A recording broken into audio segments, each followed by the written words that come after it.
and they said last call. I said, oh my God, I was like frantic. I had all these bags, and I had all these bags, and so I looked like just a bag lady going down. I was just running, trying to get to the door. Y'all, when I got to the door, I'll never forget this. It was this conference I was trying to get to. I knew I was ordained to be at this conference. I had to get to this conference, right? And so here I am, knocking at the door. The entire reception area, you know, where people, the waiting sections where, you know, you wait in section, whatever, you know the names. Y'all know what I'm talking about, people who travel. Okay, so here I am. I'm in this section, right? Everybody goes silent because they close the door. You know what happens when they close that door, right? That means you're not getting in. There's no more boarding because it's over. You can't get in. You have to make arrangements, different arrangements to get on the plane, to get your seat, because your seat's done. The door is closed. Y'all, I stood there and I knocked. Can y'all hear that? I knocked. Let me go. I knocked. Jesus, help me. Hear that? I knocked at this door. And I knocked at this door. Nobody came. The whole room is silent. The whole room is silent. I was in tears. I looked like, oh my goodness, Oprah Winfrey's sister back then. I looked like I was just distraught. I can't believe, as much as me and my husband paid for this ticket, that I'm about to miss this flight.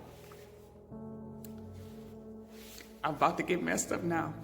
There was a stewardess who was at the next, she didn't even deal with this one. She was at the next thing over, right? She said, let me make a call. The whole room is silent. Embarrassed, shame. It's like I didn't have no capacity to be looking and being embarrassed and shame. I had to get on this flight, right? This woman made a call. She said, do you want me to make a call? I said, yes. In tears. I said, I'm glad I didn't have everything else going on. You know what I'm talking about? But everything, just tears, just streaked. She made the call. She used her key and went back there. I don't know who she spoke to. She came back. She said, ma'am, come on. I said, thank you. You ain't got time to be proud. You ain't got time to be none of that. You ain't got time to be putting your square your shoulders. The whole room saw you look a fool while you knocked on this door. I'm so glad I did. I still feel that because it was such a shame. It was such a, but I had to get on it. Y'all know what I'm talking about. So anyway, I said all that to say, when something is for you, it is for you.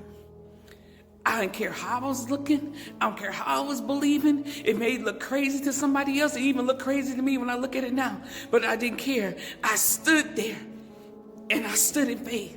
And God made that thing happen. He made it happen. I wasn't supposed to get on there. Once they closed that door, that's it. But God, in his goodness, I went on that plane, got to my seat, and the Lord blessed me. It was only one man on the end, and I had a window seat. I love window seats. And y'all, I rode there.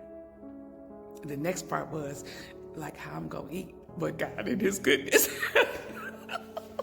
I'm like, if I got on the plane, he going to feed me when I get there. Amen. Glory be unto God. Always remember what the Lord has done for you. I don't care how little, how big, whatever. Always remember, be thankful for the goodness of the Lord. Amen. Don't ever get so blessed and so that you forget that who the blessing came from. Amen. God bless you. Okay, I'm done. Grace, grace.